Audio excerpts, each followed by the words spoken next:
자식한테 버림받아 보셨습니까? 말 그대로입니다. 버림. 내가 낳고, 내가 먹이고, 내가 입히고, 내가 학교 보내고, 내가 결혼시킨 자식한테서 버려지는 것. 전화기가 울리지 않는 겁니다.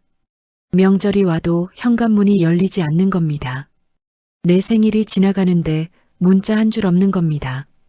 내가 오늘 밥을 먹었는지, 아픈 데는 없는지, 그 흔한 안부 한마디가 없는 겁니다. 그런데 그 자식들이 나쁜 사람이 아닙니다. 멀쩡히 잘 살고 있습니다. 그냥 아버지가 필요 없어진 겁니다. 아버지가 있어도 그만, 없어도 그만인 사람이 된 겁니다. 그게 어떤 기분인지 아십니까? 오늘 제가 들려드릴 이야기의 주인공은 이종만, 72살 남자입니다. 이 남자는 18살부터 허리 한번 제대로 못 펴고 일했습니다. 50살이 넘도록 새벽에 나가서 밤에 들어왔습니다. 자식 셋을 대학까지 보냈고 결혼까지 시켰습니다. 그리고 아내가 세상을 떠나던 날, 이 남자도 함께 버려졌습니다. 자식들한테. 그런데 이 남자가 그냥 당하고만 있지 않았습니다. 울지도 않았습니다. 매달리지도 않았습니다. 조용히 사라졌습니다. 그리고 3년 뒤 자식들이 벌벌 떨면서 찾아왔을 때 이 남자는 딱 한마디를 했습니다. 마침 잘 왔다. 나도 할 말이 있었다. 끝까지 들어보십시오. 이 아버지가 준비한 게 뭔지, 그리고 자식들 얼굴이 어떻게 됐는지. 저는 23에 결혼했습니다. 아내 박순자는 대구 섬유공장에서 일하던 아가씨였습니다. 넉넉하지 않은 살림이었지만 둘 다 부지런했고 둘 다 악착 같았습니다. 신혼집은 반지하였습니다. 곰팡이가 피는 벽에 벽지를 새로 바르고 아내가 직접 커튼을 달았습니다. 그 반지하가 우리한테는 궁전이었습니다. 그곳에서 큰아들 진혁이가 태어났습니다. 진혁이가 태어나던 날 새벽 저는 공장 야간 근무를 마치고 기름때가 손에 가득 묻은 채로 병원으로 뛰어갔습니다. 손을 씻을 새도 없었습니다. 간호사가 아이를 안겨줬을 때 저는 기름 묻은 손으로 그 작은 머리를 감쌌습니다. 눈물이 났습니다. 이 녀석을 위해서라면 뭐든 할 수 있겠다 싶었습니다. 그 생각이 문제였습니다. 그 생각 하나가 제 인생 40년을 집어삼켰습니다. 3년 뒤 딸 진영이가 태어났고 5년 뒤 막내 진수가 왔습니다. 셋이 되니 돈이 더 빠듯해졌습니다. 저는 공장을 나와 작은 철물점을 차렸습니다. 새벽 4시에 나가서 밤 10시에 들어오는 생활이 시작됐습니다. 명절도 없었고 휴일도 없었습니다. 손이 트고 발이 부르텄습니다. 허리 디스크가 왔지만 병원 갈 시간이 없었습니다. 파스 붙이고 나갔습니다. 그게 10년이었고 20년이었습니다. 그렇게 번 돈이 어디로 갔냐고요. 진혁이 대학 등록금으로 갔습니다. 공대 4년치 등록금이 그 당시 돈으로 작은 돈이 아니었습니다. 거기다 진혁이가 서울로 올라가면서 고시원 보증금의 생활비까지 매달 보냈습니다. 진혁이는 한 번도 고맙다는 말을 한 적이 없었습니다. 당연히 받아야 할 돈을 받는 사람 표정이었습니다. 취직하고 나서도 마찬가지였습니다. 자기 월급이 생겼는데도 생활비가 부족하다며 가끔 손을 벌렸습니다. 저는 그때마다 줬습니다. 내 새끼가 어려우면 도와야지 그 생각 하나로. 진영이는 간호학과를 나왔습니다. 4년 등록금 다 됐습니다. 졸업하고 병원에 취직하더니 남자를 만나서 결혼을 하겠다고 했습니다. 예식장 비용을 물어보지도 않고 잡아놨습니다. 나중에 통보를 했습니다. 아버지, 예식장 계약금 넣어야 해요. 저는 아무 말 없이 넣어줬습니다. 신혼집 보증금도 절반은 제가 댔습니다. 진영이 남편 쪽에서는 얼마를 냈는지 모릅니다. 묻지 않았으니까요. 나중에 알고 보니 그쪽에서는 한 푼도 안 냈더군요. 진영이가 아버지한테 다 받아낸 걸 알면서도 모른 척 한 겁니다.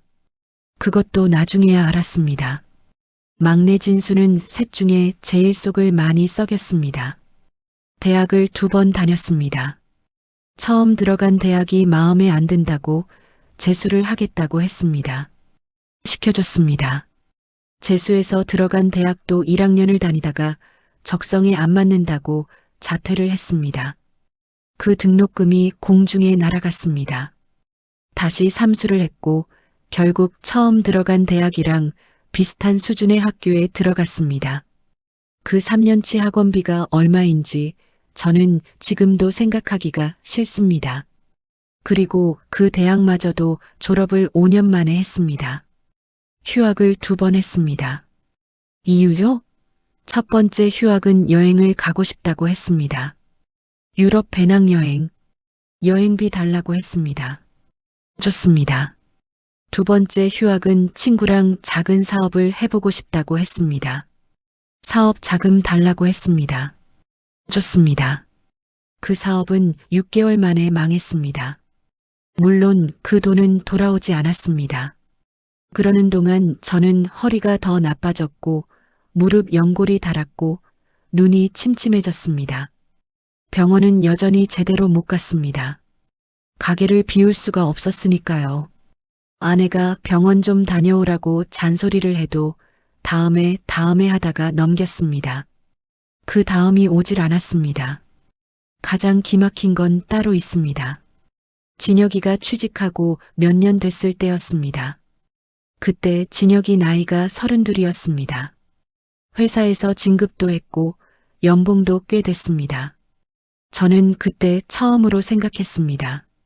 이제 좀 숨 돌려도 되겠구나. 이제 진혁이는 자기 힘으로 사는구나. 그런데 그해 추석, 진혁이가 명절 선물을 들고 왔습니다. 반가웠습니다. 그런데 밥 먹고 나서 진혁이가 꺼낸 말이 이겁니다. 아버지, 저 아파트 장만하려고 하는데 대출이 좀 부족해서요. 5천만 원만 도와주시면 안 될까요? 32 먹은 직장인 아들이 아버지한테 5천만 원을 빌려달라고 했습니다. 아니, 빌려달라는 것도 아니었습니다. 어투가 그냥 받는 것이었습니다. 도와주시면 이라는 말이 돌려 말한 것이지 그 눈빛은 당연히 주실 거죠. 그 눈빛이었습니다. 저는 그 돈을 줬습니다. 물론 줬습니다. 그리고 그 돈은 단 한 번도 돌아오지 않았습니다. 갚겠다는 말도 다시는 나오지 않았습니다. 저는 그때 왜 줬을까요? 지금 생각하면 제가 저한테 화가 납니다. 그냥 줬습니다. 내 자식이니까. 도와주는 게 부모돌이니까. 그 생각 하나로. 하지만 그 도리가 제 노후를 얼마나 갉아먹었는지 그때는 몰랐습니다. 알았어도 줬을 것 같기도 합니다. 그게 더 슬픈 일이지만 자식 셋한테 들어간 돈을 다 더해보면 저는 지금 아마 훨씬 다른 노후를 살고 있었을 겁니다. 하지만 후회는 하지 않습니다. 그 돈을 쓴 것에 대한 후회가 아니라 그 돈을 쓰면서 저한테 해줬어야 했던 것들을 못 해준 것에 대한 후회. 한 번이라도 좋은 병원을 가야 했고, 한 번이라도 아내하고 여행을 가야 했고, 한 번이라도 내 몸에 좋은 걸 먹어야 했는데, 그 시간을 다 가게에 바쳤고, 그 돈을 다 자식들한테 바쳤습니다. 그리고 자식들은 그 사실을 아무도 특별하게 여기지 않았습니다. 당연한 일이었으니까요. 아버지가 돈을 버는 건 당연한 것이었고, 자식들한테 쓰는 건 당연한 것이었습니다. 감사한 일이 아니라 당연한 일. 저는 그 당연함 속에서 40년을 살았습니다. 아내가 이상하다고 처음 말한 건 어느 가을 저녁이었습니다. 밥을 먹다가 숟가락을 내려놓더니 속이 이상하다고 했습니다. 소화가 안 된다고 뭔가 걸리는 느낌이 있다고 했습니다. 저는 대수롭지 않게 넘겼습니다. 나이가 들면 다 그런 거 아니냐고 소화제 먹으면 낫겠지 했습니다. 아내도 그러려니 했습니다. 그렇게 2달이 지났습니다. 그런데 아내 얼굴이 눈에 띄게 야위기 시작했습니다. 밥을 잘 못 먹으니 살이 빠지는 건 당연한데 그 속도가 너무 빨랐습니다. 1달 사이에 눈에 보일 정도였습니다. 그제서야 저는 겁이 났습니다. 동네 내과에 갔더니 의사가 얼굴색을 보고는 큰 병원에 가보라고 했습니다. 그 말투가 심상치 않았습니다. 대구 대학병원에서 정밀 검사를 받았습니다. 결과가 나오는 날 저는 진혁이한테 전화를 했습니다. 어머니 검사 결과 나오는 날인데 같이 오지 않겠냐고. 진혁이는 말했습니다. 아버지, 저 오늘 팀 미팅이 있어서요. 결과 나오면 바로 알려주세요. 저는 알겠다고 했습니다. 진영이한테도 전화했습니다. 진영이는 아이 유치원 하원 시간이랑 겹친다고 했습니다. 진수는 전화를 아예 받지 않았습니다. 의사가 저를 따로 불렀습니다. 위암 3기입니다.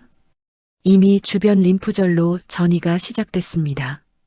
그 말이 귀에 들어오는 순간 저는 아무 생각도 할 수가 없었습니다. 의사가 뭔가 계속 설명을 하는데 소리가 들리는데 말이 되어서 들어오지 않았습니다. 복도로 나와서 의자에 앉았습니다. 옆에 아무도 없었습니다. 저는 그 자리에서 자식들한테 전화를 돌렸습니다. 진혁이한테 먼저 했습니다. 어머니 위암 3기래. 전이도 됐대. 진혁이는 잠시 침묵하더니 말했습니다. 아, 어떡하죠? 많이 심각한 거예요? 많이 심각한 거냐고요. 3기에 전이가 됐다는데 많이 심각한 거냐고 물었습니다. 저는 말했습니다. 심각하다. 진혁이는 알겠다고 했습니다. 그리고 끊었습니다. 수술 날짜가 잡혔습니다. 저는 자식들한테 알렸습니다. 셋 다 수술 당일에는 왔습니다. 대기실에서 기다렸습니다. 수술이 6시간 걸렸습니다. 그 6시간 동안 진혁이는 노트북을 꺼내서 일을 했습니다. 진영이는 2시간쯤 있다가 애가 유치원에서 오는 시간이라며 먼저 갔습니다. 진수는 핸드폰으로 유튜브를 봤습니다. 어머니가 칼을 맞고 있는 시간에 자식 셋이 대기실에서 각자 그렇게 있었습니다. 수술은 잘 됐다고 했습니다. 하지만 항암 치료를 해야 한다고 했습니다. 항암이 시작됐습니다. 아내는 독한 항암제를 맞으면서 머리카락이 한 움큼씩 빠졌습니다. 밥을 먹으면 토했습니다. 손발이 저리고 감각이 없다고 했습니다. 밤에 통증이 심해서 잠을 못 자는 날이 이어졌습니다. 저는 가게를 접었습니다. 30년 가까이 지켜온 가게를 그냥 닫았습니다. 아내 옆에 있어야 했으니까요. 그렇게 제가 매일 병원을 오가며 아내를 돌보는 동안 자식들은 어디 있었냐고요. 진혁이는 2달에 한 번 왔습니다. 병문안 와서 1시간 앉아 있다가 갔습니다. 올 때마다 바쁜 티를 냈습니다. 시계를 힐끔 보고 핸드폰을 들여다보고 어머니가 항암 부작용으로 손이 떨리는 걸 보면서도 밥은 먹었냐는 말 한마디 하고 나서 할 말 다 했다는 듯 앉아 있었습니다. 그러다 한 번은 제가 부탁을 했습니다. 진혁아, 이번 주말에 내가 한 번만 어머니 병원 데려다 줄 수 있냐? 아버지가 허리가 너무 안 좋아서. 진혁이가 뭐라고 했는지 아십니까? 아버지, 이번 주말은 장인어른 생신이라서요. 다음에는 할게요. 다음은 오지 않았습니다. 진영이는 더 했습니다.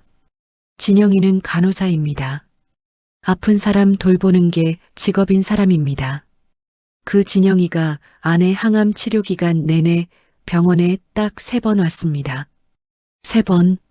저는 그게 믿기지 않아서 손가락으로 세어봤습니다.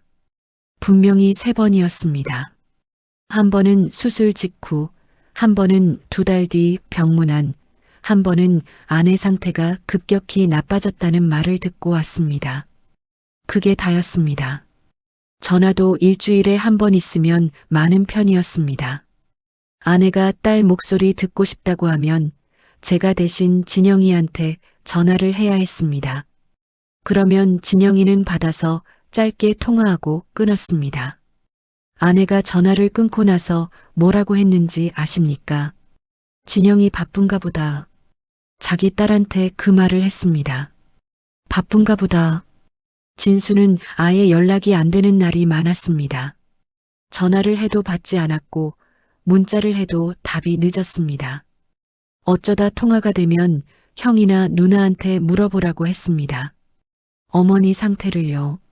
자기 어머니 상태를 형한테 물어보라고 했습니다. 어머니 항암 치료가 몇 차인지도 몰랐습니다. 관심이 없었으니까요.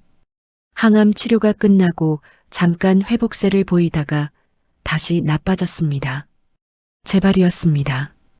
의사가 저를 부르더니 조심스럽게 말했습니다. 이제 치료보다는 남은 시간을 편안하게 보내시는 게 좋을 것 같습니다. 완곡하게 말했지만 뜻은 명확했습니다. 얼마 남지 않았다는 거였습니다. 저는 집에 와서 자식들한테 전화를 했습니다. 셋 다 걸었습니다. 어머니가 얼마 안 남은 것 같다. 자주 와라. 나중에 후회하지 말고. 진혁이는 알겠다고 했습니다. 그리고 그 다음 주에 왔습니다. 한번 진영이는 그 말을 듣고 울었습니다. 전화기 너머에서 훌쩍이는 소리가 났습니다. 그러고는 그 주에 오지 않았습니다.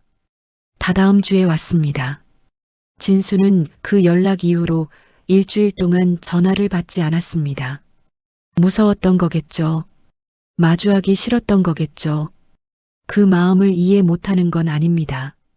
하지만 아내는 그 일주일 동안 아들 목소리를 듣지 못했습니다. 아내가 마지막으로 저한테 한 말이 뭔지 아십니까? 진혁이, 진영이, 진수, 그 이름 세 개를 불렀습니다. 그리고 말했습니다. 걔네 많이 바쁜가 봐. 서운하게 생각하지 마. 그 말이 얼마나 기막힌지 아십니까? 어머니가 자식들 감싸면서 죽었습니다. 죽는 순간까지 자식들 편을 들었습니다. 그 어머니를 자식들은 2달에 한 번 찾아왔습니다. 새벽 3시 아내가 마지막 숨을 거뒀습니다. 옆에는 저 혼자였습니다. 자식이 셋인데 그 자리에 자식은 하나도 없었습니다. 아내를 땅에 묻고 집에 돌아온 날 밤 저는 식탁에 혼자 앉아 있었습니다. 아내가 늘 앉던 자리가 비어 있었습니다. 40년을 그 자리에 앉아서 밥을 먹던 사람이 없어졌습니다.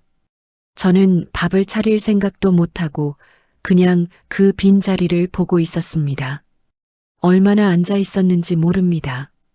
정신을 차려보니 창밖이 깜깜했습니다. 하루 종일 아무것도 먹지 않았다는 걸 그때 알았습니다. 자식들은 장례 사흘 동안 있었습니다. 그리고 장례가 끝나는 날 짐을 쌌습니다. 진혁이가 먼저 갔습니다. 가면서 말했습니다. 아버지, 몸 잘 챙기세요. 진영이가 뒤따라갔습니다. 가면서 말했습니다. 아버지, 밥 잘 드세요. 진수가 마지막으로 나가면서 말했습니다. 아버지, 힘내세요. 세 사람이 차에 타더니 각자 다른 방향으로 사라졌습니다. 저는 현관 앞에 서서 그 뒷모습을 봤습니다. 골목이 조용해졌습니다. 저는 다시 집 안으로 들어왔습니다. 문을 닫았습니다. 그 고요함이 너무 갑작스러워서 잠깐 어지러웠습니다. 그날부터가 진짜 시작이었습니다. 일주일이 지났습니다. 자식들에게서 연락이 없었습니다. 저는 진혁이한테 전화를 했습니다. 잘 올라갔냐고, 밥은 먹고 있냐고 물었습니다. 진혁이는 내내 잘 지내고 있어요. 아버지는요, 하고는 바로 끊었습니다. 통화 시간이 채 2분이 안 됐습니다. 2주가 지났습니다. 여전히 아무 연락이 없었습니다. 이번엔 진영이한테 전화했습니다. 진영이는 받더니 아이 울음소리가 배경에 가득했습니다. 바쁜 것 같아서 짧게 끊었습니다. 진영이는 제가 끊으려고 하니까 그제서야 아버지 밥은 드시냐고 물었습니다. 저는 잘 먹고 있다고 했습니다. 그게 거짓말이었습니다. 그 무렵 저는 하루에 한 끼도 제대로 못 먹고 있었습니다. 한 달이 됐습니다. 저는 그 한 달 동안 아내 방을 정리하지 못했습니다. 아내 옷이 그대로였고, 아내 화장품이 그대로였고, 아내가 마시다 만 약이 식탁 위에 그대로 있었습니다. 치우려고 손을 뻗으면 손이 움직이지 않았습니다. 그냥 뒀습니다. 그 집에서 저는 거의 말을 하지 않았습니다. 할 사람이 없었으니까요. 그 무렵 진혁이한테서 전화가 왔습니다. 반가웠습니다. 목소리라도 들으니까. 그런데 진혁이가 꺼낸 말이 이거였습니다. 아버지, 저 이번에 차를 바꾸려고 하는데요. 중고차 살 때 어떤 거 봐야 해요? 어머니 돌아가신 지 한 달 만에 처음으로 먼저 걸려온 전화가 중고차 구매 상담이었습니다. 저는 잠시 말을 잃었다가 아는 대로 대답해 줬습니다. 그게 다였습니다. 2달이 됐습니다. 추석이 다가왔습니다. 저는 내심 기다렸습니다. 설마 명절에는 오겠지. 어머니 돌아가시고 첫 추석인데 설마 안 오겠어. 아이들 얼굴도 보고 싶었고 무엇보다 그냥 사람이 보고 싶었습니다. 저는 추석 며칠 전부터 음식 준비를 했습니다. 무릎이 아팠지만 시장을 다녀왔습니다. 아내가 살아있을 때 하던 것들을 혼자 했습니다. 손이 서툴렀습니다. 갈비찜 간이 맞지 않았습니다. 그래도 했습니다. 추석 전날 진혁이한테서 문자가 왔습니다. 아버지, 저희 올해 처갓집 가기로 했어요. 죄송해요. 내년엔 꼭 갈게요. 진영이한테서도 문자가 왔습니다. 아버지, 시댁 어른들이 오셔서요. 아버지는 건강하시죠? 진수는 문자도 없었습니다. 나중에 전화를 하니 친구들이랑 여행을 갔다고 했습니다. 추석에 친구들이랑 여행을요. 저는 추석 당일 새벽에 혼자 아내 무덤에 갔습니다. 사과 몇 개, 조기 한 마리, 아내가 좋아하던 식혜 한 캔을 놓았습니다. 절을 했습니다. 아무 말도 하지 않았습니다. 자식들 얘기는 꺼내지 않았습니다. 말했다가 아내가 속상할 것 같아서 그 이후로 저는 제가 보이지 않는 사람이 된 것 같다는 생각을 자주 했습니다. 투명인간. 그 말이 딱 맞았습니다. 저는 분명히 여기 있는데 아무도 저를 보지 않는 것 같았습니다. 생일이 됐습니다. 아내 살아있을 때는 꼭 챙기던 날이었습니다. 아내가 미역국을 끓여줬고 자식들이 돌아가면서 전화라도 했습니다. 그의 생일에는 진영이만 문자가 왔습니다. 아버지 생신 축하해요. 건강하세요. 진혁이는 문자도 없었습니다. 진수는 전화를 했는데 받으니까 아 맞다 오늘 아버지 생신이었죠. 라고 했습니다. 맞다. 그 말이 오래 귀에 남았습니다. 아버지 생신이 맞다 였습니다. 저는 그날 혼자 미역국을 끓였습니다. 처음 끓여보는 거라 맛이 없었습니다. 혼자 먹었습니다. 먹으면서 울지 않으려고 텔레비전을 크게 틀었습니다. 그러던 어느 날 아랫집 사는 박씨 아저씨와 마주쳤습니다. 요즘 자식들이 자주 오냐고 물었습니다. 저는 그냥 웃었습니다. 다들 바쁘다고 했습니다. 박씨 아저씨가 말했습니다. 이 양반아, 자식 셋이나 있으면서 왜 혼자 계셔요? 불러요, 불러. 저는 또 웃었습니다. 불러도 안 오는 자식들이라는 말은 하지 않았습니다. 그 즈음 제가 장염으로 3일을 앓았습니다. 고열이 나고 구토가 멈추지 않았습니다.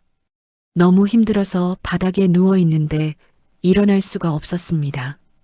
가까운 병원이라도 가야 하는데 몸을 가눌 수가 없었습니다. 저는 그 상태에서 진혁이한테 전화를 했습니다. 받지 않았습니다. 진영이한테 했습니다. 봤더니 어디가 아프냐고 했습니다. 장염인 것 같다고, 좀 심한 것 같다고 했습니다. 진영이가 말했습니다. 아버지, 근처 내과 가세요. 저는 혼자 가기가 힘들다고 했습니다. 진영이는 잠시 있다가 말했습니다. 아버지, 119 부르시면 돼요. 간호사인 딸이 아버지한테 119를 부르라고 했습니다. 저는 전화를 끊고 혼자 일어섰습니다. 벽을 잡고 일어서서 혼자 걸어서 내과에 갔습니다. 링거를 맞고 약을 받았습니다. 집에 돌아와서 쓰러지듯 누웠습니다. 그 순간 저는 생각했습니다. 아, 나는 이 아이들한테 이미 죽은 사람이구나. 아니, 죽은 사람보다 못한 사람이구나. 죽은 사람은 부고라도 가지만 나는 아파도 연락 한 통 안 가는 사람이구나. 그 생각이 슬프지 않았습니다. 이상하게도 슬프지 않았습니다. 대신 무언가 단단하게 굳어지는 느낌이 났습니다. 가슴 한가운데가 딱딱하게 굳는 느낌. 그게 결심이었습니다. 이제 나도 없는 사람으로 살아야겠다.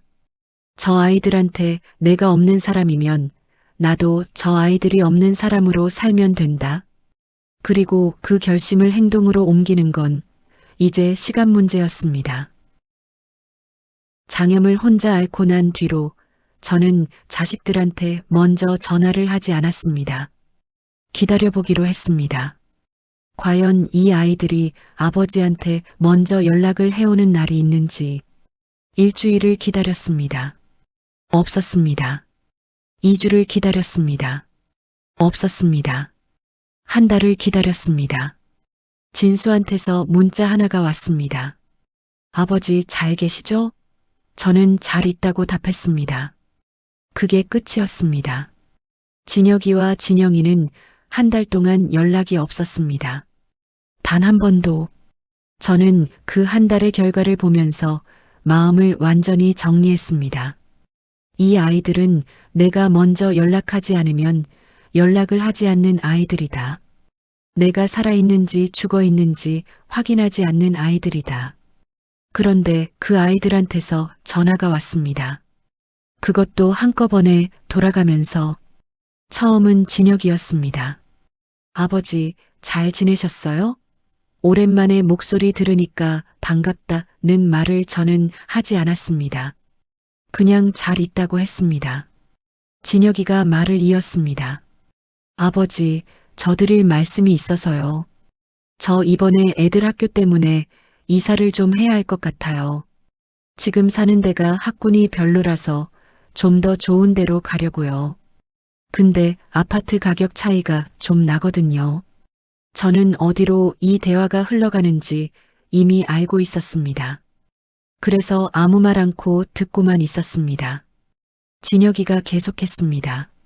아버지 사시는 아파트, 어머니도 안 계시고 아버지 혼자 그 큰 데서 사실 필요 없잖아요.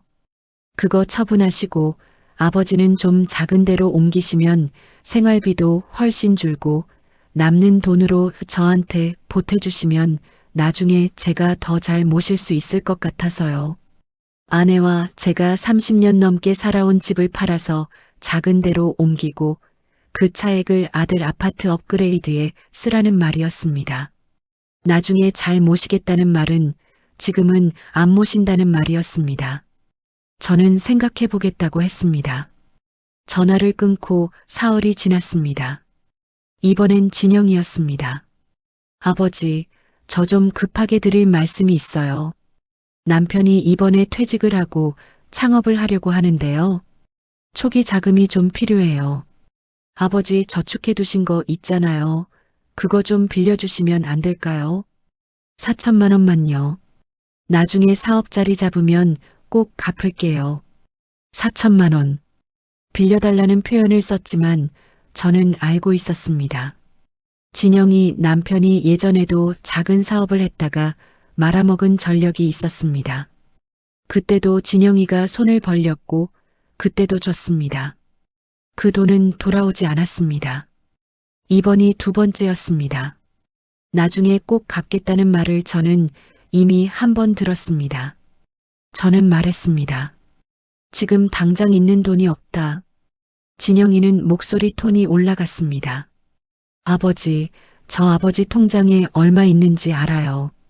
다 알고 있어요. 왜 없다고 하세요? 통장 잔액을 알고 있다고 했습니다. 어떻게 알았는지는 모릅니다.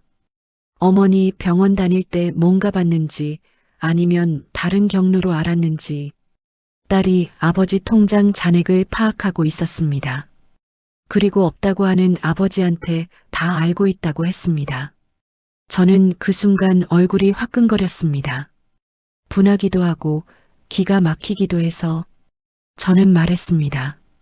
알면 알고 있어라. 그 돈은 내 노후 자금이다. 못 준다. 진영이는 잠시 침묵하더니 말했습니다. 아버지 진짜 너무하시네요. 그리고 끊었습니다. 너무하다. 그 말을 들으면서 저는 허탈하게 웃었습니다. 어머니 항암 치료 기간에 3번 병원에 온 딸이, 아버지 생신에 문자 한 줄 보낸 딸이, 아버지 장염 때 119 부르라고 한 딸이 돈을 안 준다고 아버지한테 너무하다고 했습니다. 사흘 뒤에 진수가 왔습니다. 전화가 아니라 직접 왔습니다. 오랜만에 얼굴을 보니까 반가운 마음이 드는 게 사람 마음이더군요. 저는 밥을 차렸습니다. 같이 먹었습니다. 밥을 먹고 나서 진수가 말했습니다. 아버지, 저 솔직히 말씀드려도 돼요? 솔직히 말하겠다는 사람이 좋은 말을 하는 경우는 별로 없습니다. 저는 해봐라 했습니다. 진수가 말했습니다. 저 요즘 카드값이 너무 많이 밀렸어요. 한 달치 월세도 못 냈고요. 아버지, 1,000만 원만 주시면 안 돼요? 이번 한 번만이에요. 진짜 이번 한 번만요. 이번 한 번만. 저는 그 말을 어디서 들어봤습니다. 대학 때 유럽 여행 자금 달라고 할 때도, 친구랑 사업한다고 할 때도 이번 한 번만이었습니다. 이번 한 번만이 벌써 몇 번째인지 저는 세는 것도 그만뒀습니다. 저는 진수한테 물었습니다. 카드값이 왜 그렇게 밀렸냐? 진수가 대답했습니다. 이것저것 쓰다 보니까요. 이것저것. 구체적으로 뭐냐고 물었습니다. 진수가 머뭇거렸습니다. 여행도 좀 다니고 친구들이랑 모임도 있고 옷도 좀 사고 여행을 다니고 옷을 사면서 카드값을 밀린 아들이 아버지한테 1,000만 원을 달라고 했습니다. 그것도 직접 찾아와서 그나마 직접 온 건 1,000만 원짜리 부탁이기 때문이었습니다. 저는 진수한테도 못 준다고 했습니다. 진수는 표정이 굳었습니다. 아버지, 저 진짜 급해요. 진수야, 나도 급하다. 내 노후가 급하다. 진수는 더 이상 말을 하지 않았습니다. 밥 먹은 그릇을 설거지도 하지 않고 일어나서 나갔습니다. 나가면서 신발을 구겨 신었습니다. 문을 조용히 닫지 않았습니다. 저는 혼자 그릇을 치웠습니다. 설거지를 하면서 생각했습니다. 열흘 사이에 자식 셋이 돌아가면서 전화를 해왔습니다. 한 달이 넘도록 아버지 목소리 한 번 듣지 않던 것들이었습니다. 아버지 생신도 몰랐고 아버지 아플 때 119 부르라고 했고 명절에 오지 않던 것들이었습니다. 그런데 돈이 필요하니까 열흘 사이에 셋 다 나타났습니다. 기다렸다는 듯이 마치 순서를 짜놓은 것처럼 후에 생각해보니 실제로 짜놓은 것이었습니다. 진혁이가 형제 단톡방에 아버지한테 돈 얘기 꺼낼 때가 된 것 같다. 는 식의 말을 했다는 걸 나중에 진수한테서 전해 들었습니다. 셋이 상의를 했던 겁니다. 누가 뭘 요구할지를, 아버지 돈을 어떻게 나눠 가져갈지를. 저는 그 말을 듣는 순간 더 이상 아무 감정이 올라오지 않았습니다. 슬프지도 않았고 화가 나지도 않았습니다. 그냥 깨끗하게 비워지는 느낌이었습니다. 아, 이 아이들은 내 자식이 아니었구나. 내 돈의 주인을 기다리던 사람들이었구나. 그날 저녁 저는 법무사 사무실 전화번호를 찾았습니다. 그리고 수첩에 적어뒀습니다. 내일 전화해야지. 그 수첩을 덮으면서 저는 처음으로 마음이 편해졌습니다. 법무사 사무실은 집에서 버스로 2정거장이었습니다. 예약도 하지 않고 그냥 찾아갔습니다. 접수하는 직원이 무슨 일로 오셨냐고 물었습니다. 저는 말했습니다. 유언장 만들려고요. 직원이 잠깐 기다리라고 하더니 법무사를 불러줬습니다. 40대 중반쯤 돼 보이는 남자였습니다. 저를 안쪽 방으로 안내했습니다. 앉으라고 했습니다. 어떤 내용으로 하실 거냐고 물었습니다. 저는 가지고 간 수첩을 꺼냈습니다. 그 수첩에는 제가 며칠 동안 혼자 생각하고 정리한 것들이 빼곡하게 적혀 있었습니다. 법무사는 그걸 보더니 천천히 읽었습니다.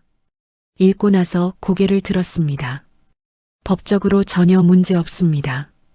다 하실 수 있습니다. 그 말이 그렇게 시원할 수가 없었습니다. 공증 유언장을 만들었습니다. 공증 유언장은 나중에 자식들이 법원에 가서 뒤집으려고 해도 뒤집기가 대단히 어렵습니다. 법무사가 그렇게 설명해 줬습니다. 저는 꼼꼼하게 들었습니다. 내용을 확정하고 공증을 받았습니다. 도장을 찍으면서 손이 떨리지 않았습니다. 오히려 손이 아주 안정적이었습니다. 유언장을 만들고 나서 다음으로 간 곳은 세무사 사무실이었습니다. 세무사한테는 몇 가지를 물어봤습니다.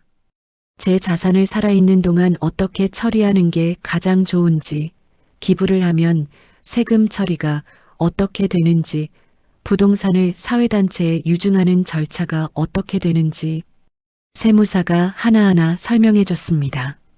저는 또 수첩에 받아 적었습니다. 집에 돌아와서 그 내용을 다시 읽었습니다. 밤새 읽었습니다. 그리고 저는 결정을 내렸습니다. 5가지였습니다. 첫 번째, 대구 아파트는 팔지 않는다. 전세를 놓는다. 전세 보증금은 내 생활 자금으로 쓴다. 그리고 내가 죽으면 그 아파트는 독거노인 돌봄 사업을 하는 비영리 재단으로 간다. 자식들 이름은 유언장 어디에도 없다. 이미 공증까지 마쳤으니 나중에 자식들이 어떻게 해보려 해도 법적으로 막혀 있다. 두 번째, 예금과 적금을 일부 정리해서 내가 평생 못 해본 것들을 한다. 아내가 살아있을 때 가보자고 했던 곳들, 먹어보자고 했던 것들, 해보자고 했던 것들을 내가 혼자 한다. 아내 사진을 들고 그게 내가 아내한테 해줄 수 있는 마지막 것이다.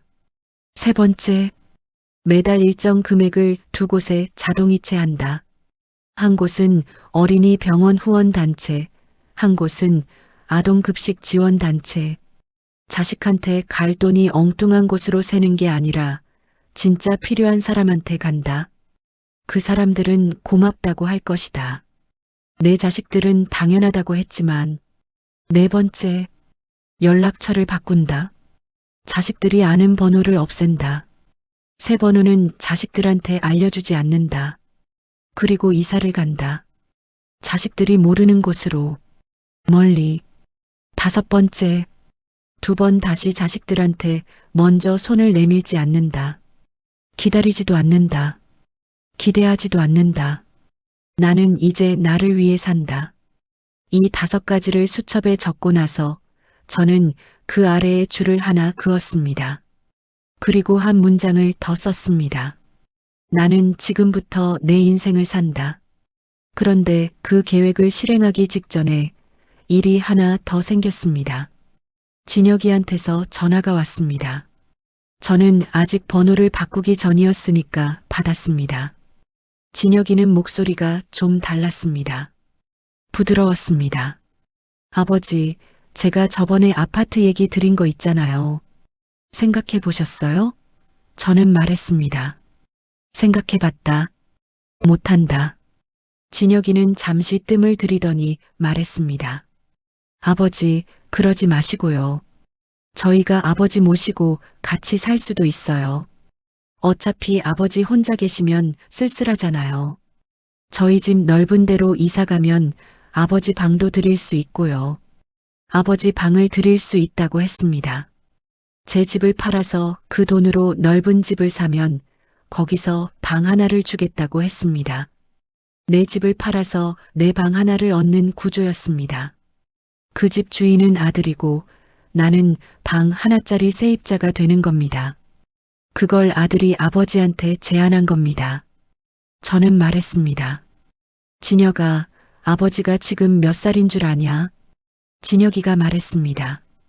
70이시잖아요. 맞다. 70살 아버지한테 내 집에 와서 방 하나 얻어 살라고 하는 거 맞냐? 진혁이는 아버지 혼자 계시면 위험하지 않냐고 했습니다. 걱정이 돼서 그런다고 했습니다. 저는 말했습니다. 걱정되면 자주 와라. 아버지 집으로. 진혁이는 아무 대답을 하지 않았습니다. 그 전화를 끊고 저는 바로 부동산에 갔습니다. 전세 매물로 내놓겠다고 했습니다. 부동산 사장이 얼마에 내놓겠냐고 물었습니다.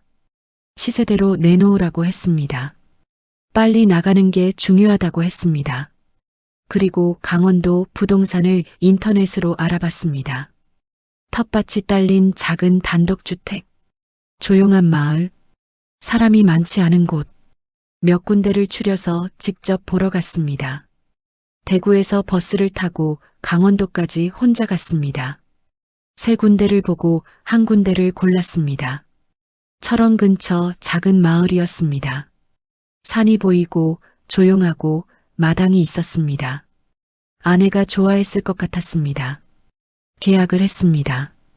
월세로. 집주인이 어르신 혼자 사셔도 괜찮겠냐고 물었습니다. 저는 말했습니다. 오히려 좋습니다. 대구로 돌아와서 짐을 쌌습니다.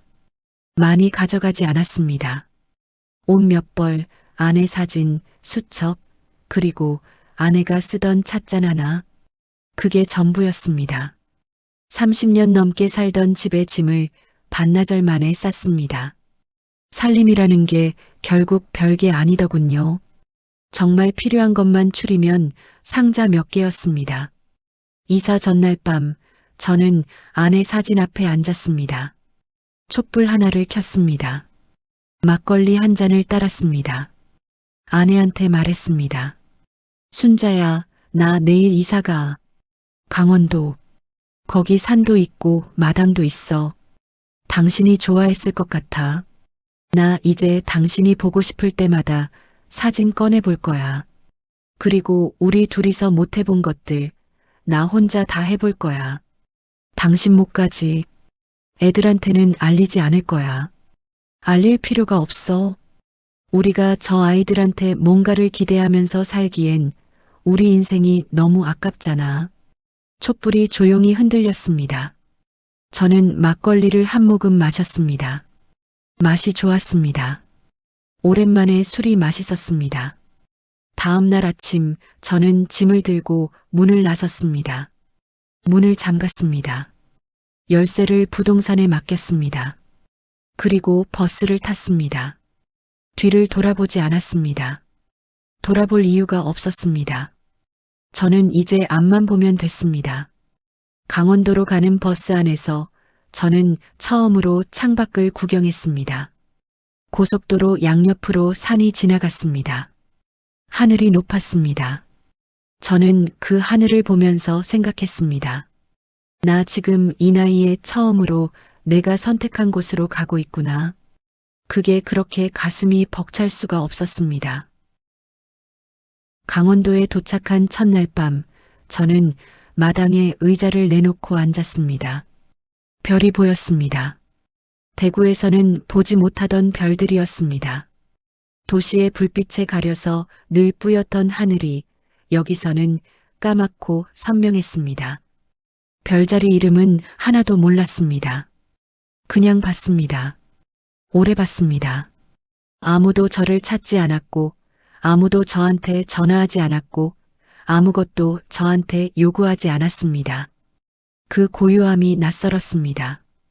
그런데 그 낯설미 나쁘지 않았습니다. 오히려 오래전부터 이래야 했던 것 같은 느낌이었습니다. 저는 강원도에 온 지 사흘째 되던 날 휴대폰을 새로 개통했습니다. 번호가 바뀌었습니다. 기존 번호는 해지했습니다. 자식들이 알던 번호는 이제 없는 번호가 됐습니다. 새 번호를 아는 사람은 아무도 없었습니다. 강원도에 온다는 것도 어디로 갔는지도 저는 아무한테도 말하지 않았습니다. 그리고 기다렸습니다. 아니, 기다린 게 아니라 그냥 살았습니다. 서울에서는 어떤 일이 벌어지고 있었는지 저는 나중에 진수한테서 전해 들었습니다. 진혁이가 추석이 지나고 나서 대구 아파트에 갔다고 합니다. 무슨 바람이 불었는지는 모르겠습니다. 아마 아버지 설득을 다시 해보려고 갔겠죠. 아파트 처분 문제를 다시 꺼내려고 갔겠죠. 그런데 문을 두드리니까 모르는 사람이 나온 겁니다. 세입자 가족이 문을 열어준 거죠. 진혁이가 얼마나 당황했을지 저는 상상이 갔습니다. 아버지 어디 가셨냐고 물었더니 세입자가 모른다고 했겠죠. 당연히 모르죠. 저는 아무 말도 하지 않고 나왔으니까요. 진혁이가 기존 번호로 전화를 했더니 없는 번호라는 안내가 나왔을 겁니다. 진영이도 진수도 마찬가지였을 겁니다. 셋이 단톡방에서 난리가 났다고 합니다. 아버지 번호가 없어졌다. 아파트에 딴 사람이 산다. 어디 가신 거냐? 연락이 안 된다. 그 단톡방이 얼마나 시끄러웠는지 진수가 나중에 말해줬습니다. 그런데 그 단톡방이 시끄러워진 게 언제인지 아십니까? 아버지가 사라진 지 2달이 지난 뒤였습니다. 2달. 아버지 번호가 없어지고 아파트에 딴 사람이 살고 있는데 그걸 알게 된 게 2달 뒤였습니다. 2달 동안 아무도 아버지한테 전화를 해보지 않았다는 뜻이었습니다. 아버지가 살아있는지 죽었는지 2달 동안 아무도 확인을 하지 않았던 겁니다. 저는 그 말을 들으면서 피식 웃었습니다. 그래, 그렇겠지. 내가 알던 아이들이 맞구나 싶었습니다. 진혁이가 주민센터에 갔다고 합니다. 아버지 주소를 알아내려고요. 그런데 주소지 열람은 본인 동의 없이는 가족이라도 쉽지 않습니다. 법무사가 미리 알려줬던 내용이었습니다. 저는 이미 주소지를 강원도로 옮겨놓은 상태였고 정확한 주소는 아무도 알 수 없었습니다. 진혁이가 이번엔 제 옛 지인들한테 연락을 돌렸다고 합니다. 철물점 할 때 알고 지내던 사람들, 동네 지인들, 다들 모른다고 했습니다. 당연했습니다. 저는 강원도 간다는 말을 아무한테도 하지 않았으니까요. 진수가 직접 대구를 내려갔다고 합니다. 옛날 동네를 돌아다니면서 아버지를 아는 사람을 찾아다녔다고 합니다. 저는 그 얘기를 들으면서 잠깐 마음이 흔들렸습니다. 그래도 막내가 직접 찾아다녔구나 싶어서요. 그런데 그 다음 말을 듣고 다시 정신을 차렸습니다.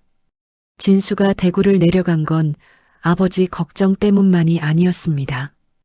아버지가 치매라도 걸린 거냐, 아버지 재산이 어떻게 되는 거냐, 혹시 아버지가 이상한 사람한테 속은 거 아니냐는 말을 동네 사람들한테 하고 다녔다고 합니다. 걱정의 내용이 아버지 안부가 아니라 아버지 재산이었습니다. 저는 그 얘기를 나중에 전해 듣고 나서 한참 창밖을 봤습니다.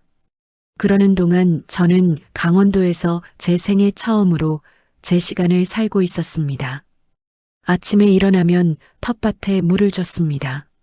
상추, 고추, 방울토마토를 심었습니다. 흙에 손을 넣는 게 처음엔 낯설었는데 며칠 지나니 좋았습니다.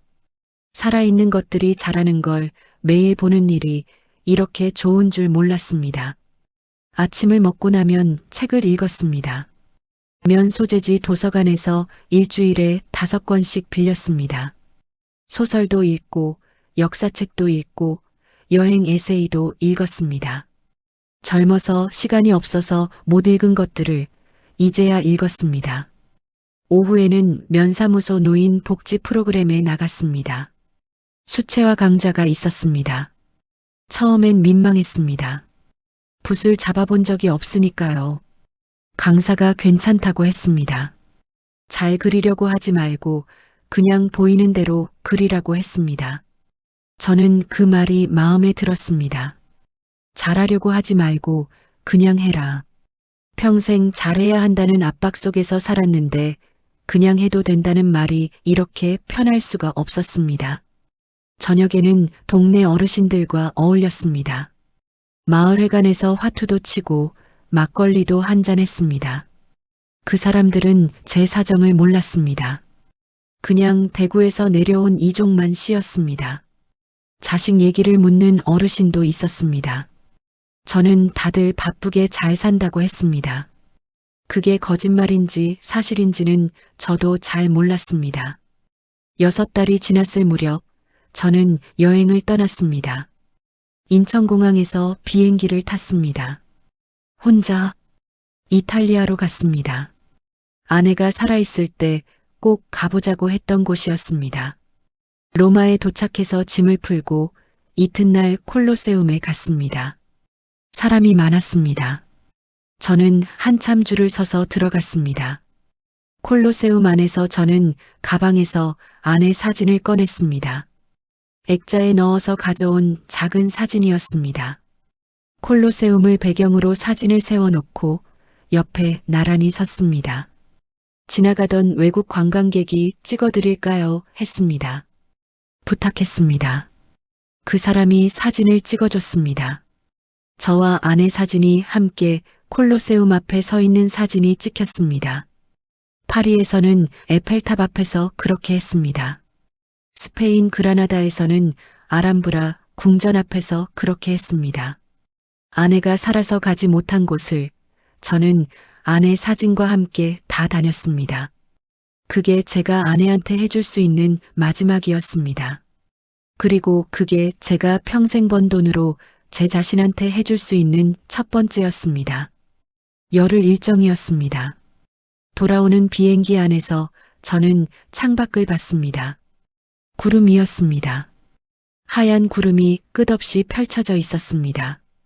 저는 생각했습니다. 나 지금 잘 살고 있다. 자식들은 아버지가 어디 있는지도 모르는데 아버지는 지금 구름 위에 있다. 피식 웃음이 났습니다. 그 웃음이 쓴지 달콤한지 잘 몰랐습니다. 그냥 웃었습니다. 그리고 강원도로 돌아왔습니다. 텃밭에 고추가 빨갛게 익어 있었습니다. 저는 고추를 따서 바구니에 담았습니다.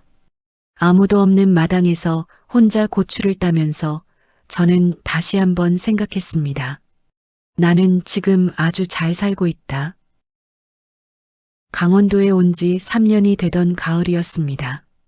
텃밭에 배추를 심어놓고 물을 주고 있었습니다. 아침 햇살이 산 너머에서 넘어오는 시간이었습니다. 강원도의 가을 아침은 공기가 달랐습니다. 찬데 맑은 그 공기를 저는 3년 동안 매일 마셨습니다. 이제는 이 공기가 없으면 이상할 것 같았습니다. 그만큼 여기가 제 자리가 됐습니다. 그때 마을 입구 쪽에서 차 소리가 났습니다. 외지차였습니다. 이 마을에 없는 번호판이었습니다. 천천히 들어오더니 제 집 앞에 멈췄습니다. 문이 열리고 사람들이 내렸습니다. 진혁이었습니다. 진영이었습니다. 진수였습니다. 셋 다였습니다. 저는 호스를 들고 배추에 물을 주면서 그 모습을 봤습니다. 달려가지 않았습니다. 반가운 표정을 만들지 않았습니다. 그냥 하던 일을 계속했습니다. 물이 배추 뿌리 쪽으로 천천히 스며들었습니다. 진혁이가 먼저 걸어왔습니다. 아버지, 불렀습니다. 저는 호스를 옆으로 돌렸습니다. 다음 배추로 넘어갔습니다. 진혁이가 다시 불렀습니다. 아버지, 저 왔어요. 저는 그제서야 고개를 들었습니다. 그래, 봤다. 그게 제 첫 마디였습니다. 진혁이 얼굴이 많이 상해 있었습니다. 3년 전보다 주름이 늘었고 머리에 흰 머리가 많아졌습니다. 진영이는 살이 좀 빠진 것 같았습니다. 진수는 여전히 막내 티가 났지만 눈빛이 예전보다 어두웠습니다. 저는 물 주는 걸 다 마치고 나서 호스를 정리했습니다. 천천히, 서두르지 않았습니다. 자식들이 3년 만에 왔는데 아버지가 호스를 정리하고 있었습니다. 진혁이는 그 모습을 보면서 아무 말도 하지 못했습니다. 집 안으로 들어오라고 했습니다. 셋이 들어왔습니다. 좁지 않았습니다. 마당 딸린 집이라 오히려 아늑했습니다. 제가 손수 고쳐놓은 집이었습니다. 벽에는 수채화가 몇 점 걸려 있었습니다. 창가에는 아내 사진이 있었습니다. 텃밭에서 따온 고추와 방울토마토가 부엌 한쪽에 놓여 있었습니다. 진혁이가 집안을 둘러봤습니다. 아버지 여기서 잘 지내셨네요. 그 말에 어딘가 비꼬는 기색이 없지 않았습니다. 자식들은 아버지 걱정을 했는데 정작 아버지는 잘 살고 있으니 그게 배신감처럼 느껴졌던 모양입니다. 배신감? 참 웃긴 일이었습니다. 걱정을 했으면 진작 찾아왔어야죠. 저는 차를 끓였습니다. 셋이 마주 앉았습니다. 저는 맞은편에 앉았습니다. 진혁이가 먼저 말을 시작했습니다. 아버지, 어떻게 이러실 수가 있어요. 3년이 넘도록 연락도 안 하시고 저희가 얼마나 걱정을 했는지 아세요. 번호도 바꾸시고 이사도 하시고 저희가 아버지 찾으려고 탐정까지 썼어요. 탐정. 그 단어가 나왔습니다. 저는 찻잔을 들고 한 모금 마셨습니다. 탐정을 썼다고. 아버지한테 전화를 하지 않은 건 2달이 넘었으면서 찾는 건 탐정을 써서 찾았다고요. 저는 말했습니다. 탐정 쓸 돈이 있으면 차비로 쓰지 그랬냐. 진혁이가 말했습니다. 아버지, 어디 계신지를 알아야 오죠. 저는 말했습니다. 대구 아파트 주소는 알고 있었잖냐. 거기 오면 됐지.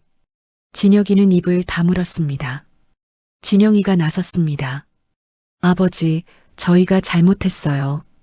그때 어머니 아프실 때도 그렇고 아버지 혼자 두고 저희가 너무 무심했어요. 진영이 눈에 눈물이 맺혔습니다. 저는 그 눈물을 봤습니다. 그리고 생각했습니다. 어머니 임종 자리에 없었던 눈물이, 아버지 생신을 문자 한 줄로 때운 눈물이, 아버지 장염 때 119 부르라고 한 눈물이 지금 흐르고 있다. 저는 아무 말도 하지 않았습니다. 눈물을 보고 마음이 흔들리면 안 됐습니다. 저는 그 눈물의 무게를 이미 너무 잘 알고 있었습니다. 진수가 조용히 있다가 말했습니다. 아버지, 저 결혼이 깨졌어요. 그 말은 처음 듣는 얘기였습니다. 진수가 결혼을 했다는 것도 깨졌다는 것도 저는 몰랐습니다. 아버지한테 결혼 얘기도 안 했던 겁니다. 언제 결혼을 했냐고 물었습니다. 2년 전이요. 아버지 연락이 안 됐잖아요. 저는 말했습니다. 내 번호가 없어지기 전에 결혼을 했냐, 후회했냐? 진수가 대답을 못했습니다. 제 번호가 없어지기 전이었습니다. 번호가 있을 때 결혼을 했는데 아버지한테 알리지 않은 겁니다. 그리고 지금 힘드니까 그 얘기를 꺼낸 겁니다. 저는 찻잔을 내려놓았습니다. 그리고 말했습니다. 너희가 탐정을 써서 아버지를 찾아왔다. 고생했다. 그런데 나는 너희한테 한 가지만 묻겠다. 솔직하게 대답해라. 너희가 오늘 여기 온 게 아버지가 보고 싶어서냐? 아버지 재산이 어디로 가는지 확인하러 온 거냐? 셋이 아무 말도 하지 않았습니다. 그 침묵이 대답이었습니다. 진혁이가 뒤늦게 입을 열었습니다. 아버지, 그게 무슨 말씀이에요? 저희가 아버지 재산 때문에 온 게 아니에요. 목소리가 억울하다는 듯 올라갔습니다. 저는 말했습니다. 진혁아, 너 대구 아파트에 간 게 언제냐? 진혁이가 말했습니다. 아버지 뵈러 갔죠. 저는 말했습니다. 아버지 뵈러 간 거냐? 아파트 처분 설득하러 간 거냐? 진혁이는 또 입을 다물었습니다. 진영이가 말했습니다. 아버지, 저희가 잘못한 건 인정해요. 근데 그렇다고 아버지가 저희한테 아무 말도 없이 이렇게 사라지시면 저희가 얼마나 힘든지 아세요? 저는 말했습니다. 진영아, 너 어머니 임종 자리에 있었냐? 진영이가 굳었습니다. 없었잖냐? 아버지 장염으로 쓰러져 있을 때 119 부르라고 한 사람이 너 아니냐? 그 사람이 지금 아버지가 사라져서 힘들다고 한다. 나는 그 힘듦을 어떻게 받아들여야 하냐? 진영이가 눈물을 흘렸습니다. 저는 티슈를 건네지 않았습니다. 진수가 말했습니다. 아버지, 저는 진짜 아버지가 보고 싶었어요. 저는 진수를 봤습니다. 막내라서 제일 마음이 갔습니다. 그래도 물었습니다. 진수야, 너 대구 내려가서 동네 사람들한테 아버지가 치매 걸린 거 아니냐? 재산을 누군가한테 뺏긴 거 아니냐고 하고 다녔지. 진수 얼굴이 빨개졌습니다.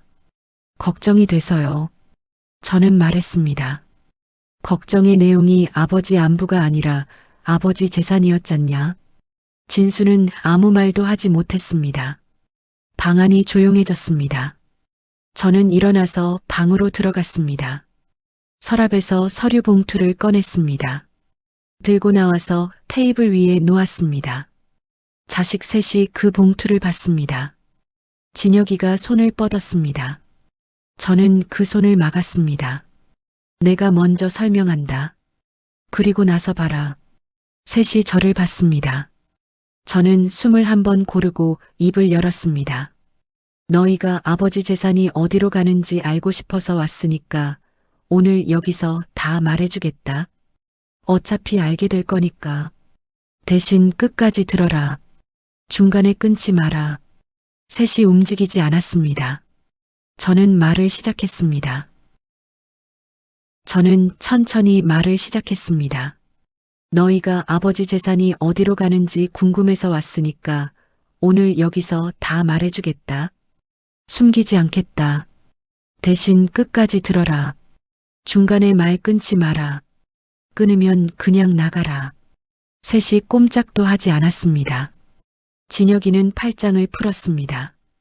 진영이는 눈물을 닦았습니다. 진수는 두 손을 무릎 위에 올려놨습니다.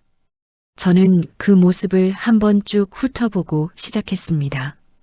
첫 번째, 대구 아파트. 너희가 그렇게 탐을 냈던 그 아파트는 지금 전세가 들어가 있다. 전세 기간이 끝나도 팔지 않는다.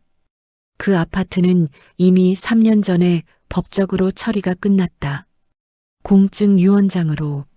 내가 죽으면 그 아파트는 독거노인 돌봄재단으로 넘어간다. 너희 셋 이름은 그 유언장 어디에도 없다. 공증이 된 유언장이라 법원에 가져가도 뒤집기 어렵다. 법무사한테 확인했다. 진혁이 얼굴이 굳었습니다. 입이 열렸다가 닫혔습니다. 저는 계속했습니다. 두 번째, 예금과 적금. 그 돈은 이미 상당 부분 썼다. 어디에 썼냐고. 내가 살아있는 동안 내가 하고 싶었던 것들에 썼다. 이탈리아, 프랑스, 스페인 다녀왔다.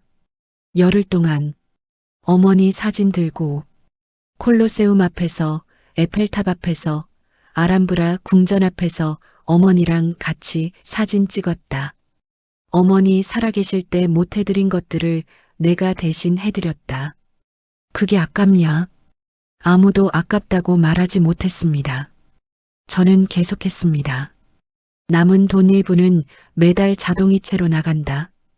두 군데다. 한 군데는 어린이 병원 후원단체, 한 군데는 아동급식 지원단체. 너희 어머니 아플 때 병원비가 얼마나 무서운지 내가 알았다. 밥 한 끼가 없어서 굶는 아이들 얘기를 뉴스에서 봤다. 내 돈이 거기 가는 게 낭비 같으냐? 진영이가 고개를 숙였습니다. 세 번째, 나머지 재산. 내가 살아있는 동안 내가 다 쓸 것이다.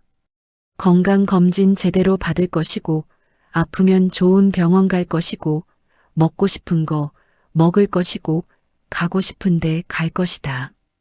평생 그걸 못했다. 이제 할 것이다. 쓰고 남은 게 있으면 그것도 어디 갈 곳 정해놨다. 너희한테는 가지 않는다. 진혁이가 결국 입을 열었습니다.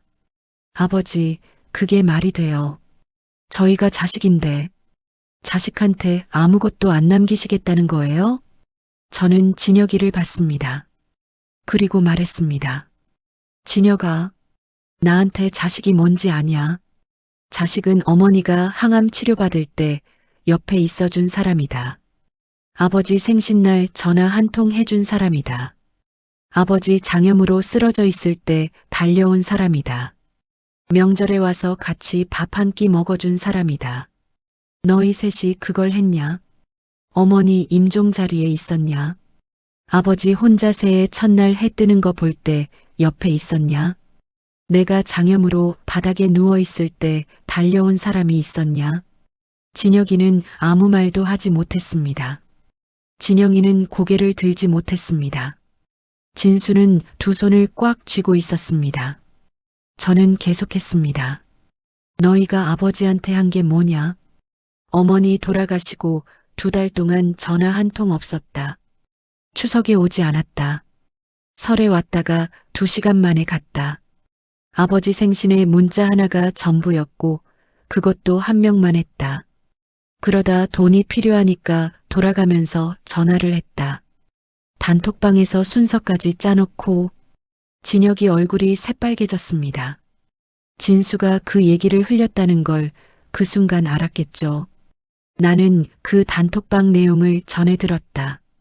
다 알고 있다. 아버지 돈을 어떻게 나눠 가져갈지 상의했던 거 알고 있다. 그 상의를 하는 시간에 아버지한테 전화 한 통 했으면 됐다. 잘 있냐고, 밥은 먹었냐고. 그걸 안 했다. 방안이 무거웠습니다. 아무도 숨을 크게 쉬지 않았습니다. 저는 봉투를 밀었습니다. 가져가라. 봉투 안에 유언장 사본이 있다. 법무사 연락처도 있다. 궁금한 거 있으면 직접 확인해봐라. 내가 거짓말하는지 아닌지. 진혁이가 봉투를 열었습니다. 꺼내서 읽었습니다. 읽는 동안 표정이 여러 번 바뀌었습니다. 진영이가 옆에서 같이 봤습니다. 진수는 보지 않았습니다. 그냥 앉아 있었습니다. 진혁이가 유언장을 다 읽고 나서 말했습니다. 아버지, 이거 저희랑 상의도 없이 하신 거잖아요. 저는 말했습니다. 내 재산을 처리하는데 왜 너희랑 상의를 해야 하냐? 내가 번 돈이다. 내가 결정한다. 진혁이는 할 말을 잃었습니다. 진영이가 말했습니다.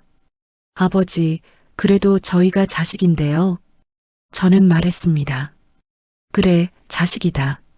내가 낳았으니까. 그건 변하지 않는다. 하지만 자식이라는 게 재산 받을 권리를 주는 게 아니다. 자식이라는 건 서로 챙기는 거다. 너희가 아버지를 챙겼냐? 내가 너희를 챙겼냐? 둘 다 알고 있잖냐? 진수가 조용히 말했습니다. 아버지, 죄송해요.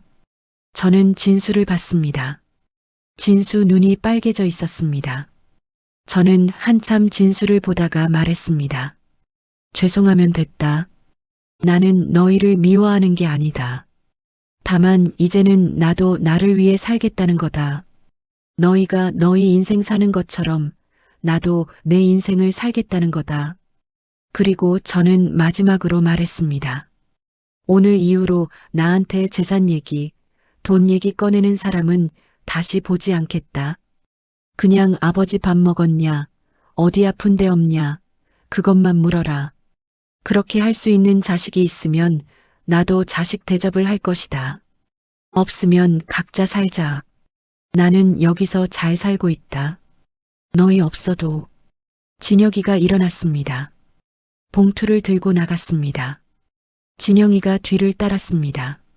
진수가 마지막으로 일어나면서 저를 봤습니다. 뭔가 말하려다가 멈췄습니다. 그리고 말했습니다. 아버지, 저 다음에 또 와도 돼요? 저는 잠시 생각했습니다. 그리고 말했습니다. 빈손으로 와라. 돈 얘기 없이 와라. 그러면 밥은 해준다. 진수가 고개를 끄덕이고 나갔습니다. 차 소리가 났습니다. 멀어졌습니다. 골목이 다시 조용해졌습니다. 저는 혼자 남은 방에서 식어버린 차를 다시 마셨습니다. 그리고 창밖을 봤습니다. 가을 산이 온통 붉었습니다. 강원도의 단풍은 대구에서 보던 것과 달랐습니다. 더 짙고, 더 선명하고, 더 오래갔습니다. 저는 아내 사진을 봤습니다. 창가에 놓인 작은 액자. 아내가 웃고 있었습니다. 저는 말했습니다. 순자야, 다 말했어. 속이 좀 후련하다. 그리고 저는 일어나서 저녁을 차렸습니다. 텃밭에서 뜯어온 상추에 된장을 찍어 밥 한 공기를 먹었습니다. 맛이 좋았습니다. 오래간만에 밥이 맛있었습니다. 한 공기를 다 비웠습니다. 그게 그날 저녁이었습니다. 그리고 그게 제 인생에서 가장 통쾌한 날이었습니다. 그날 이후로 1년이 지났습니다. 강원도에 겨울이 오고, 봄이 오고, 여름이 지나고, 다시 가을이 왔습니다. 사계절이 한 바퀴 돌았습니다. 저는 그 사계절을 이 마당에서 다 봤습니다. 봄에는 텃밭에 씨를 뿌렸고, 여름에는 고추가 자라는 걸 매일 봤고, 가을에는 배추를 절였고, 겨울에는 눈 쌓인 마당을 혼자 쓸었습니다. 누가 시킨 게 아니었습니다. 내가 하고 싶어서 했습니다. 그 차이가 생각보다 컸습니다. 진수가 먼저 연락을 해왔습니다. 그날 이후로 한 달쯤 지났을 때였습니다. 문자였습니다. 아버지, 밥 드셨어요. 딱 그 한마디였습니다. 저는 잘 먹었다고 답했습니다. 진수가 다시 문자를 보냈습니다. 다행이에요. 저는 그 짧은 문자를 한참 들여다봤습니다. 다행이에요. 그 말이 진심인지 아닌지는 모릅니다. 하지만 돈 얘기는 없었습니다. 그게 중요했습니다. 그 이후로 진수는 한 달에 한두 번 문자를 보냅니다. 가끔은 전화도 옵니다. 짧은 통화입니다. 아버지 요즘 어때요? 밥은 잘 먹어요. 그런 말들입니다. 재산 얘기는 한 번도 나오지 않았습니다. 저는 그 전화가 올 때마다 짧게 받습니다. 길게 붙잡지 않습니다. 하지만 끊고 나면 기분이 나쁘지 않습니다. 그걸로 충분합니다. 진혁이는 석 달 만에 연락이 왔습니다. 문자도 전화도 아니었습니다. 택배였습니다. 열어보니 홍삼이었습니다. 메모가 하나 들어 있었습니다. 아버지, 건강 챙기세요. 그게 전부였습니다. 저는 그 메모를 보면서 한참 생각했습니다. 이게 진심이냐 아니면 마음의 빚을 물건으로 때우는 거냐? 잘 모르겠습니다. 하지만 저는 홍삼을 먹었습니다. 보내온 건 보내온 거니까. 단문자는 보냈습니다. 잘 받았다. 한마디만. 진혁이는 그 이후로 2달에 한 번쯤 연락을 합니다. 아직은 어색합니다. 할 말을 찾는 것 같은 통화입니다. 저도 맞춰주지 않습니다. 자연스럽게 흘러가는 대로 둡니다. 억지로 가까워지려 하지 않습니다. 그게 지금 우리 사이에 맞는 속도인 것 같습니다. 진영이는 아직 연락이 뜸합니다. 2달에 한 번 있으면 많은 편입니다. 가끔 명절에 문자가 오는 정도입니다. 서운하냐고요. 솔직히 말하면 처음엔 서운했습니다. 그래도 딸인데 싶었습니다. 하지만 지금은 그 서운함이 많이 가셨습니다. 강요해서 되는 관계는 없습니다. 진영이가 준비가 되면 오겠죠. 안 되면 안 오겠죠. 저는 기다리지 않기로 했습니다. 기다리면 속이 썩으니까요. 그냥 제 하루를 삽니다. 저는 요즘 바쁩니다. 오전에는 텃밭 일을 합니다. 올해는 대파를 새로 심었습니다. 대파가 생각보다 잘 자랐습니다. 동네 어르신들한테 나눠드렸더니 좋아하셨습니다. 오후에는 수채화를 그립니다. 얼마 전에 면사무소 로비에 제 그림이 한 점 걸렸습니다. 마을 뒷산을 그린 거였습니다. 지나가던 동네 분이 그림 잘 그린다고 했습니다. 저는 그 말을 듣고 괜히 귀가 빨개졌습니다. 72살에 귀가 빨개졌습니다. 저녁에는 책을 읽습니다. 요즘은 시집을 읽고 있습니다. 젊어서는 시가 뭔지 몰랐습니다. 밥 먹여주지 않는 것들은 거들떠보지 않던 시절이었으니까요. 그런데 지금은 시 한 편을 읽으면 뭔가 마음에 내려앉는 게 있습니다. 이게 나이 든다는 건지 아니면 이제야 여유가 생긴 건지 모르겠습니다. 아마 둘 다인 것 같습니다. 올해는 제주도를 다녀왔습니다. 혼자 갔습니다. 아내 사진 들고 한라산은 오르지 못했습니다. 무릎이 그것까지는 허락하지 않았습니다. 대신 올레길을 걸었습니다. 바다가 보이는 길을 걸으면서 아내한테 말했습니다. 순자야, 여기 바다 참 예쁘다. 당신이 좋아했을 텐데. 사진을 꺼내 바다를 배경으로 세워놨습니다. 지나가던 젊은 여자분이 찍어드릴까요? 했습니다. 부탁했습니다. 그분이 사진을 찍어주면서 말했습니다. 사모님이 많이 보고 싶으신가 봐요. 저는 말했습니다. 네, 많이 보고 싶습니다. 그 말을 하면서 눈물이 날 것 같았는데 나지 않았습니다. 바람이 세게 불어서 그랬는지도 모릅니다. 돌아오는 비행기 안에서 저는 수첩을 꺼냈습니다. 3년 전에 강원도로 이사 오기 전날 밤 5가지를 적어둔 그 수첩이었습니다. 펼쳐서 읽었습니다. 5가지 중에 다 지키고 있었습니다. 아파트는 그대로고 여행은 했고 기분은 매달 나가고 번호는 바꿨고 먼저 손 내밀지 않았습니다. 그 아래에 적어뒀던 한 문장도 읽었습니다. 나는 지금부터 내 인생을 산다. 저는 그 문장에 동그라미를 쳤습니다. 지키고 있다는 표시로 여러분께 드리고 싶은 말이 있습니다. 저는 자식들을 미워하지 않습니다. 지금도 미워하지 않습니다. 그 아이들은 나쁜 사람이 아닙니다. 다만 아버지를 당연하게 여긴 사람들이었습니다. 아버지가 일하는 건 당연하고, 아버지가 돈 버는 건 당연하고, 아버지가 기다리는 건 당연하다고 생각한 사람들이었습니다. 그 당연함이 어디서 왔냐고요? 제가 만들었습니다. 제가 모든 걸 당연하게 줬으니까요. 다 줘도 아깝지 않다고 생각했으니까요. 그 결과가 이렇게 됐습니다. 자식 탓만 할 수 없습니다. 저도 잘못이 있습니다. 하지만 이제는 다릅니다. 저는 이제 제 자신한테 먼저 잘합니다. 제가 먹고 싶은 걸 먹고, 제가 가고 싶은 데 가고, 제가 하고 싶은 걸 합니다. 그게 이기적인 게 아닙니다. 그게 살아있는 사람이 해야 하는 일입니다. 내가 나를 아끼지 않으면 아무도 나를 아끼지 않습니다. 그걸 이른이 넘어서 알았습니다. 늦었지만 그래도 알았습니다.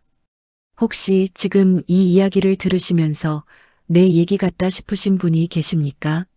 나도 저렇게 살았다 싶으신 분이 계십니까?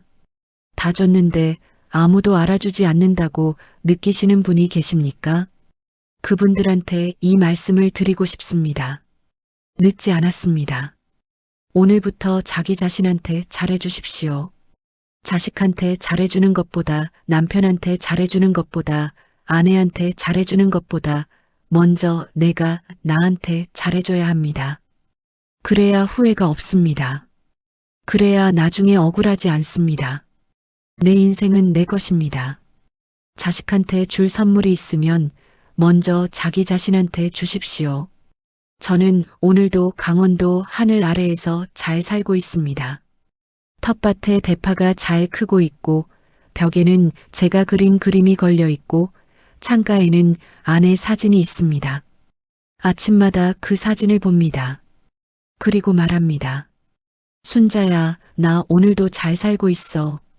당신 목까지 그걸로 충분합니다. 그걸로 충분한 하루입니다. 오늘 이야기는 여기까지입니다. 들어주셔서 감사합니다.